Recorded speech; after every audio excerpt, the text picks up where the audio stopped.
Senate Board Member Nelson Dangwa. We would like to claim the Dangwas as Ibaloy. The mother is Ibaloy. I also heard that the father actually served Ibaloy. And he lived in Asin, which is Ibaloy country. The mother is Ibaloy. Ah, yeah, the mother is Ibaloy. So, come on, let's play the gongs again and the suribao. And those who brought the band instruments, we have Ibaloy Cowboys ready to sing if we can set up the instruments.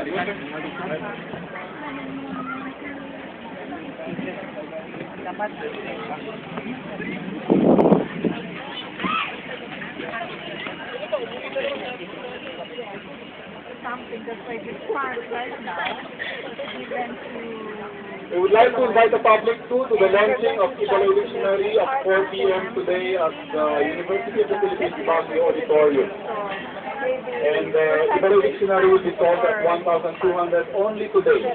Tomorrow it will be 1,500. and have projects like people, young children have to speak. Maybe we are selling at a lower price. Right now, they don't know how to do the dances. Yes, we'd like to acknowledge the presence of the mayor of the town of Kabayan, the seat of Ibaloy culture, Ibaloy Mayor and do Akita. the dances. What do you get on that? Well, actually, we have officers like Oh, si May Gentleman Kansen, I'll give you the microphone. and then we have the vice president who is Victor Cosala and from Kabayan. Mga planan na Mr. Gentleman Kansen naman sino si CD player. Ano si Payman Ban Guitar? They're all over the place. Ay, napunit. Ito yung officers na napunit. Yeah, we will continue with the trial. That's for all. In fact, we're going to have an election. And right after this affair, we're going to have an election like we have Castillo Binayan as the president, Victor Sosalan as the vice president, Freddy Antero, the secretary, Errol Tagles, our treasurer, Lolita Demot is our business manager, and our public relations officer is Emmanuel Cayetano. This one here, he's the Oh, yeah, PR. He's the one active on Very Facebook. active, and he's the one who informs everybody of what is happening with our country. Wait, I will call my niece because we already have a website.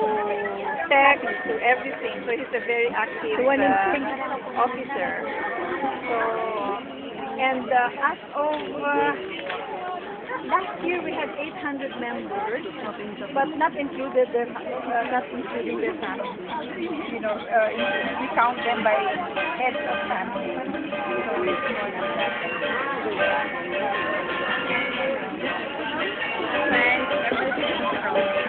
Okay. All the food. These were all donations. We wrote them formal letters and asked them for any donations that they can give. Like today, we were able to gather. Follow the heritage.com kanina. Para middle na construct na tayo nakalit yung Facebook paligid mo sa kabit amin ng district.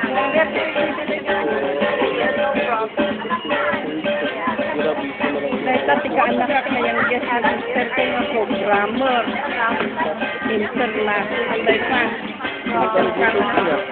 Malay nga jaranit.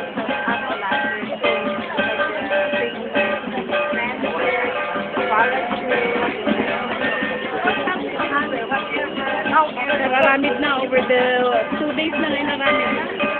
Under nila na yung technology. I would like to take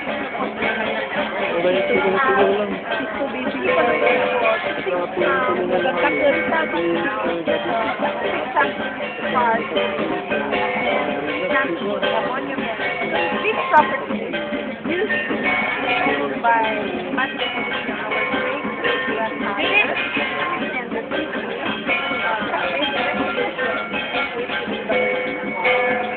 Now we would like this. I don't know if you know that at Manilo, at Arpa, at the park. So, and the Cubolo people were telling us that why does he have a bus in Luneta when he's not from Manila, you know? So why not here in Baguio? So that's what we're working on. To put, maybe not a bus anymore. The one, if you've seen the poster there where he was riding on his horse, maybe we're going to put a monument here. That's for that. And all we want right now, because we're just starting, we want all the Cubolo people to be one and unite and be together to keep up the park and Cubolo Park. Can I also ask, since you mentioned about the monument and the project, can you tell us about the project association, plans and the projects that were done? The plans The projects that were done by the association? not yet.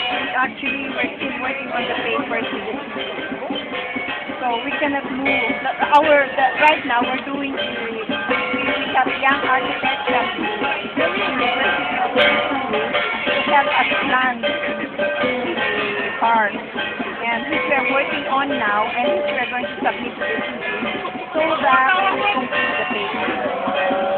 And formally give it to the organization. Other than the park one, is there other projects? No, we're just concentrating on the park. Maybe later on, like what I said, we're going to start having teaching our children to see the Baloy, to the dances, parang cultural presentation time. So if we have subjects later on, they can volunteer themselves and present their dance. And at least they'll be able to see the Baloy, you know. So far, that is our project for the moment that we have in mind. And the park, of course, the number one, yes, the park. We're doing one at a time. We have so many things in mind, actually. But we will finish the park first.